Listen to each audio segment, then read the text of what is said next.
The high incidence of fires in St. Elizabeth is beginning to confuse stakeholders. Many of the victims often lose their most treasured possession, their home. Dwayne Anderson went to the parish to explore the issue and has part one of this In Focus report, Up in Smoke.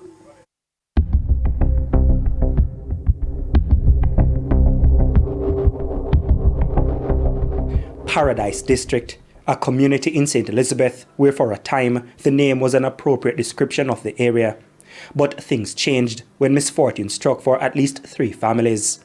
Mr. Robinson recalls being at home when he heard falling debris. Fire had engulfed his neighbor's home. I was sleeping and me hear a sound.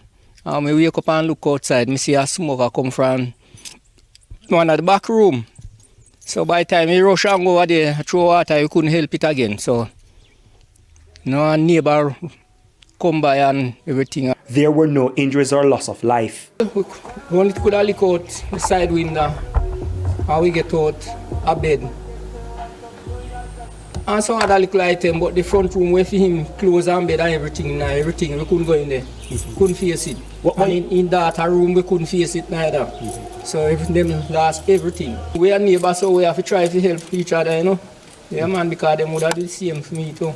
That same community spirit helped the nearby Williams family save their coaster bus and some vehicle parts when their house caught fire. But not even the brave residents could stop the fire from destroying the house. Even drums of water used to battle the blaze were destroyed. Damage was estimated at $5 million. That type of loss is devastating, enough to make the toughest men cry. Sometimes I could tears run out of my eye.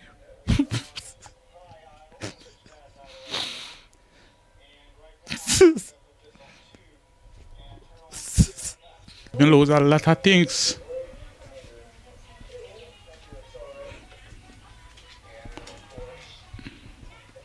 I lose motor vehicle parts. I lose money.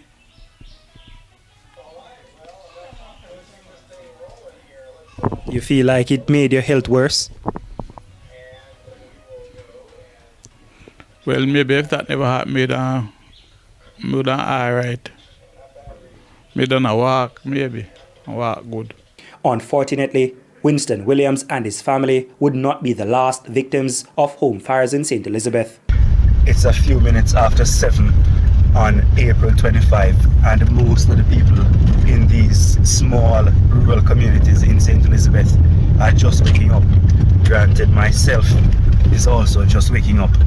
But we are on the road to what was an emergency call. A fire in Kinole, in deep rural St. Elizabeth. But incidentally, while we're on our way to this one, we got another call about 5 minutes back down the road in an area called Leeds that another house is on fire. A total day of disaster. This home in Kinola district went up in flames, leaving 6 people homeless. It is believed a faulty gas cylinder caused the blaze. In Leeds, a similar story, more destruction caused by fire. Fast forward to the first week of May. There were 2 fires in the Burnt Ground community and Thornton district, resulting in a combined damage of close to $30 million. 10 people were left homeless. By our count, 4 homes were destroyed by fire just a week apart in St. Elizabeth. One resident theorizes that it's because firefighters do not have adequate resources. This fire truck that is here, it came all the way from Black River, which takes practically 25 to 30 minutes to reach here. And by the time them reach here, the people, them house burned down. So yes, I have a concern about the fire truck at Santa Cruz. They need an next fire truck. One responder can't work. But the authorities are trying to increase the capacity of the fire department, with a modern fire station and headquarters being built in Black River. This is why a facility like this is important. It is being built so that the capacity of firefighting in the parish is improved. This facility, for instance, will be able to house 4 fire units and employ multiple firefighters. In part 2 of this In Focus report, we will tell you what the state is doing to try to help some of the fire victims and how some of the victims have been surviving since the disaster struck. Dwayne Anderson, TVJ News.